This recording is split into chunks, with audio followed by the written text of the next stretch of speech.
Hello everyone. Sorry here. Thank you so much for joining me for something a little special, a little different.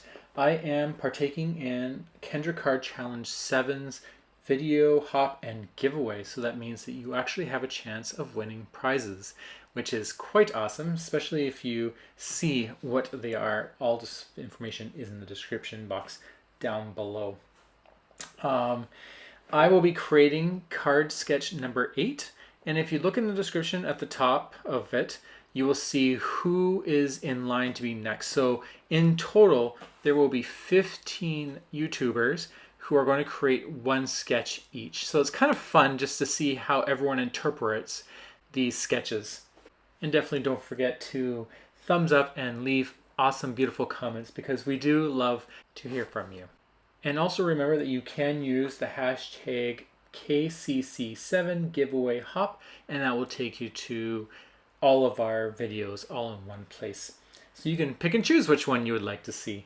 So you definitely have options, but also check the description box below because it will tell you how to enter and have a chance to win some of these awesome prizes.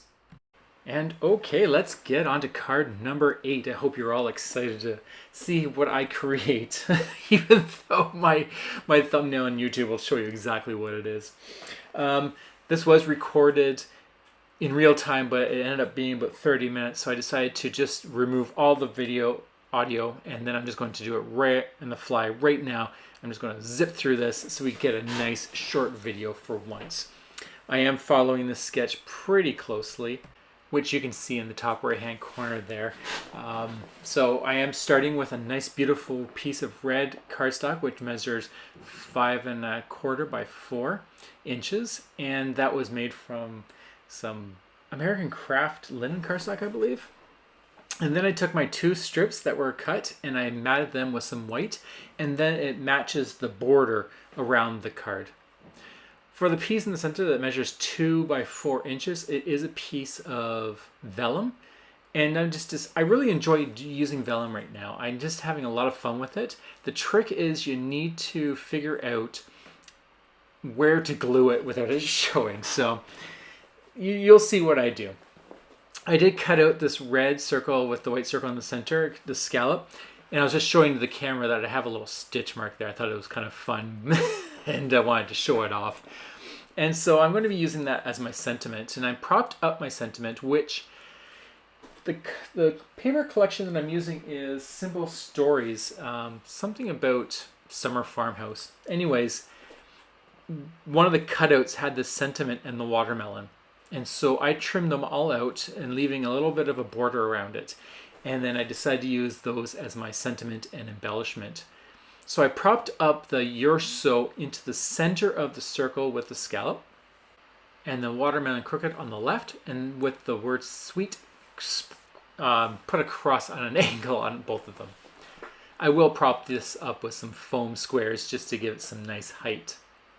One thing I like to do is I do like to add strips to cards. I don't know, it's just something I like to do, and it doesn't have any purpose other than just something there. I don't have any rhythm. They might be askew, they may be straight, they may be vertical, parallel, whatever word you want to use. In this case, I did a cross. I just like doing it. It uses up some scraps and it just adds a little bit more to the card so it's not so plain. So I did that, and then then I put my sentiment, which is on foam strips, on top of that in the center. You can see that I positioned everything on my vellum, and now I'm gluing exactly where all those pieces are. It means that there will be some lift on the edges, but if the majority of the vellum is glued down, it's not a big deal. You might have some lift, but I actually like that. I like where the card kind of feels like it's in pieces, and it's just something I like. If you really don't like it, and you know of a solution where you can put vellum down without seeing it, definitely leave a note in the comments. I'd love to know, because I personally don't know of a solution. To finish off my card, I do like to use my hole punches to just cut some cardstock of the same color. In this case, it's the cream. And I'm just going to do 2 small, and I picked 2 big and 4 small, but I think I'm only going to use 3 of the small. I'm just going to put them staggered. I like to cluster around both sides just to kind of make a nice flow. And I'm going to do that with some Simon Says Crafty Tacky Glue. And that's it. This is card number 8, and it's awesome. You're so sweet.